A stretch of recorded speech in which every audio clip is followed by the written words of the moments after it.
Hello everyone, welcome back to my YouTube channel. आज हम करेंगे डीके गोयल क्लास 12th की अकाउंटेंसी का चैप्टर 3 जिसका नाम है अकाउंटिंग रेशो का सॉल्यूशन नंबर 2। क्वेश्चन नंबर 2 मैंने ऑलरेडी नोट कर रखा है। क्वेश्चन नंबर 2 में आपको करंट रेशियो और क्विक रेशियो पता करनी है और उसके बाद आपको कंक्लूजन भी बताना है कि इन रेशियो से क्या कंक्लूजन निकला। अब देखिए यहाँ पे सबसे पहले आपको करंट रेशियो पता करनी है, तो आपको फॉर्मूला पता होना चाहिए करंट रेशियो का, जो कि current asset divided by current liability होता है। और क्विक रेशियो का जो फॉर्मूला होता है वो होता है liquid asset divided by current liability. अब सबसे पहले हम करंट रेशियो पता करेंगे, तो करंट रेशियो के लिए आपको करंट एसेट पिक करने हैं। दी हुई इन्फॉर्मेशन में से आपको क्या करने हैं, करंट एसेट पिक करने हैं। तो यहाँ पे सबसे पहले आपको इन्वेंट्रीज गिवन है, मतलब कि इन्वेंट्रीज आपके करंट एसेट है, ट्रेड रिसीवेबल करंट एसेट है, short term investment, payment in advance, cash and cash equivalents and और एक्यूर्ड इनकम, ये आपकी क्या है, करंट एसेट है। इसमें आपको वैल्यू पुट करनी है।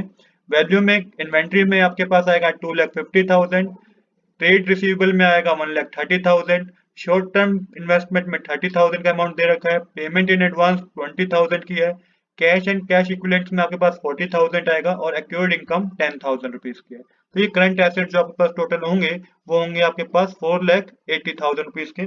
तो 4,80,000 रुपीज की जब आपके पास करंट एसेट आ गए हैं, अब आपको क्या करना है, करंट लायबिलिटी पता करनी है। तो करंट लायबिलिटी में आपको जो जो चीज इंक्लूड करनी है वो है short term borrowing plus short term provision, trade payable और यहाँ पे एक्सपेंसिव पेएबल, ये आपकी करंट लायबिलिटीज हैं। तो सबसे पहले आपको शॉर्ट टर्म बोरिंग कितने की गिवन है, आप अब यहाँ पे आपको अमाउंट फिल करना है। तो देखिए शॉर्ट टर्म बोरिंग आपको क्वेश्चन में 30,000 की गिवन है, तो 30,000 रुपीज आपको मेंशन करने हैं। शॉर्ट टर्म प्रोविजन 20,000 की गिवन है, 20,000 मेंशन करने हैं। ये हमारा थोड़ा, ये आप शॉर्ट 20,000 को शॉर्ट टर्म प्रोविजन के अंडर में मेंशन कीजिएगा और 30,000 को शॉर्ट टर्म बोरिंग में मेंशन कीजिएगा। ट्रेड पेबल जो है वो 95,000 के हैं और एक्सपेंस पेबल 5,000 रुपीज के हैं। तो ये सारी करंट लायबिलिटी हमारे पास प्लस करने पे 1,50,000 आएगा। अब मैंने बताया था आपको करंट रेशियो का फॉर्मूला होता है current asset divided by current liability. तो 4,80,000 में से को डिवाइड कर दीजिए आप 1,50,000 से, तो ये आपके पास जो करंट रेशियो आएगा ना वो 3:2 आएगा, जो कि करंट रेशियो आएगा हमारा हमारे पास। आइडियली ये 2:1 सही माना जाता है, बट अगर ये ज्यादा हो, मतलब कि अगर करंट एसेट ज्यादा है करंट लायबिलिटी से, तो ये कंपनी की ट्रू पोजीशन को शो करता है, मतलब कि कंपनी की फाइनेंशियल पोजीशन को शो करता है कि उसकी फाइनेंशियल पोजीशन बहुत अच्छी है। क्योंकि यहाँ पे देखिए 3:2:1 है, तो मतलब कि लायबिलिटी से 3 टाइम्स ज्यादा है क्या, करंट एसेट। तो ये बहुत गुड शो होता है एक कंपनी के लिए कि उसकी जब करंट रेशो इस तरीके की आए। सेम इसी तरीके से अब आपको पता करने हैं लिक्विड एसेट। तो लिक्विड एसेट में से आपको करंट एसेट में से आपको माइनस करना है इन्वेंट्री और पेमेंट इन एडवांस।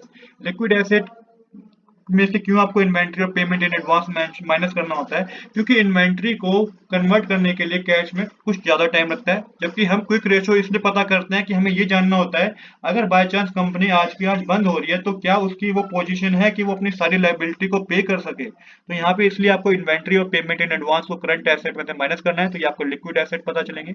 माइनस करने पे ये जो आपके पास आएगा 4,80,000 माइनस 2,50,000 माइनस 20,000 करके आपके पास जो आएगा वो 2,10,000 होगा। अब यहाँ पे क्विक रेशियो का फॉर्मूला क्या होता है, liquid asset divided by current liability. Current liability तो आप ऑलरेडी पता कर चुके हैं 1,50,000 की है, लिक्विड एसेट 2,10,000 के हैं, डिवाइड करने पे जो रेशियो आएगी वो 1.4:1 होगी। ये आपके पास क्विक रेशियो आई है। आइडियली ये 1:1 सही माना जाता है, बट यहाँ पे 1.4:1 आ रहा है, तो ये भी हमारा सही है। अब इसके बाद आपको कंक्लूजन बताना है।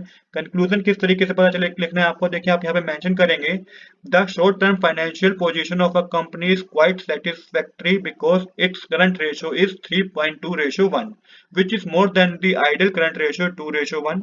Liquid ratio of the company is 1.4:1, which is also more than the ideal liquid ratio of 1:1. Therefore, it can be said that the company is in the position to meet its current liability instantly. तो देखिए यहाँ पे ये बात मैंने बताई थी कि करंट रेशियो जो आइडियल करंट रेशियो होती है वो 2:1 सही मानी जाती है, बट यहाँ पे तो हमारी 3.2:1 आई है जो कि ज्यादा है, तो इसलिए हम कहेंगे आपकी कि शॉर्ट टर्म फाइनेंशियल पोजीशन जो कंपनी की है वो बिल्कुल सही है। इसके बाद हमारे जो क्विक रेशियो है वो 1:1 सही मानी जाती है, बट हमारी क्या आई है, 1.4:1 आई है। इसका मतलब कि कंपनी की पोजीशन है कि अगर कंपनी बंद भी होती है तो वो अपनी लायबिलिटी को सारी पे कर सकती है। तो इस तरीके से आपको यहाँ पे कंक्लूजन देना होगा। तो आज के लिए इतना ही। I hope you like this video. If you like this video please do subscribe this channel. Thanks for watching.